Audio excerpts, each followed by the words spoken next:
Assalamualaikum warahmatullahi wabarakatuh. Kota Sawalunto dahulunya terkenal sebagai salah satu kota penting di Sumatera Barat, di mana kota ini menghasilkan tambang batu bara. Tambang batu bara di Ombilin Sawalunto memiliki kualitas terbaik 7000. Ini ditemukan oleh seorang Belanda bernama W.M. de Graaf pada tahun 1868. Hasil penemuannya ini dilaporkan kepada pemerintah Hindia Belanda di Batavia pada 1870 serta dipublikasikan pada tahun 1871. Saat kembali melakukan dan melanjutkan ekspedisinya untuk menyingkap emas hitam batu bara Sinjung sekaligus mencari jalur transportasi alternatif naas bagi Graaf, ia diterjang arus deras Sungai Kuantan dan meninggal serta dimakamkan di Durian Gadang, Sinjung. Penemuannya ini membawa perubahan yang sangat signifikan di kota Sawalunto, kota yang dahulunya merupakan daerah pedalaman yang sangat agraris, berubah menjadi daerah atau kawasan kota tambang. Para investor mulai tertarik dan berminat untuk menanamkan modalnya pada pertambangan Ombilin Sawalunto. Tambang-tambang batu bara mulai bermunculan di kota Sawalunto.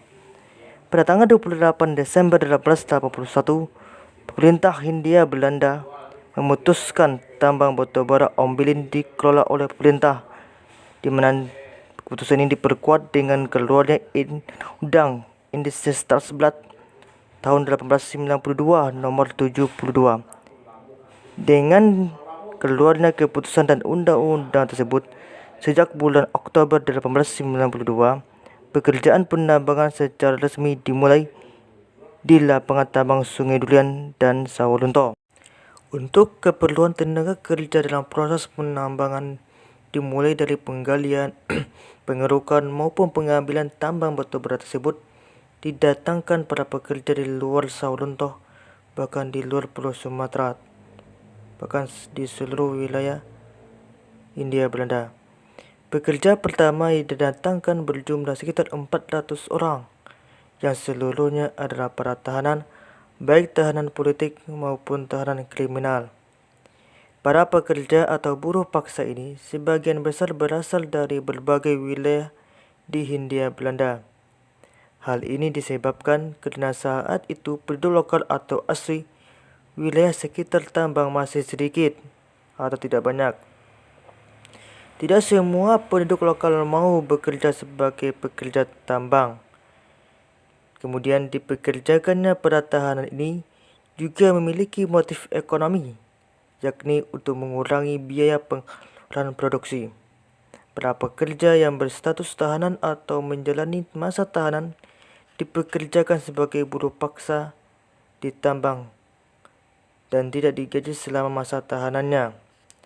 Para pekerja yang berstatus tahanan atau buruh paksa atau di sini sering disebutnya sebagai orang rantai, karena ketika berada di luar area tambang, orang rantai ini dirantai atau buruh ini dirantai bekerja rantai. Selama melaksanakan kegiatan penambangan, para pekerja atau orang rantai ini diperlakukan secara tidak manusiawi. Dalam bekerja, para pekerja tambang batu bara ini yang berstatus tahanan atau orang rantai digiring ke lokasi tambang dengan berjejeran sambil tetap tangannya dirantai. Rantai baru akan dilepaskan saat ia bekerja atau masuk ke dalam lubang tambang. Para pekerja bekerja menggunakan peralatan yang serba manual dan tentunya sangat sederhana. Tidak ada bantuan suplai oksigen, tidak ada bantuan pencahayaan atau penerangan di mana sangat minim dengan seadanya yang hanya mengandalkan lampu gantung. Ditambah dalam bekerja para rantai atau orang rantai ini bekerja tanpa alas kaki. Dengan tanpa bantuan oksigen dan alat keamanan yang memadai, para buruh paksa ini di mana para pekerja yang pertama masuk ke dalam lubang tambang akan keluar terakhir, sehingga tidak jarang para pekerja atau orang rantai yang meninggal di dalam lubang tambang. Bahkan orang yang meninggal ini dibiarkan saja di dalam lubang tambang tersebut. Setelah berjaya selama 40 tahun lebih, tambang batu bara Ombilin mulai ditutup oleh pemerintah Hindia Belanda pada tahun 1930-an. Penutupan ini disebabkan oleh rembesan air sungai yang ada di dekat lokasi tambang.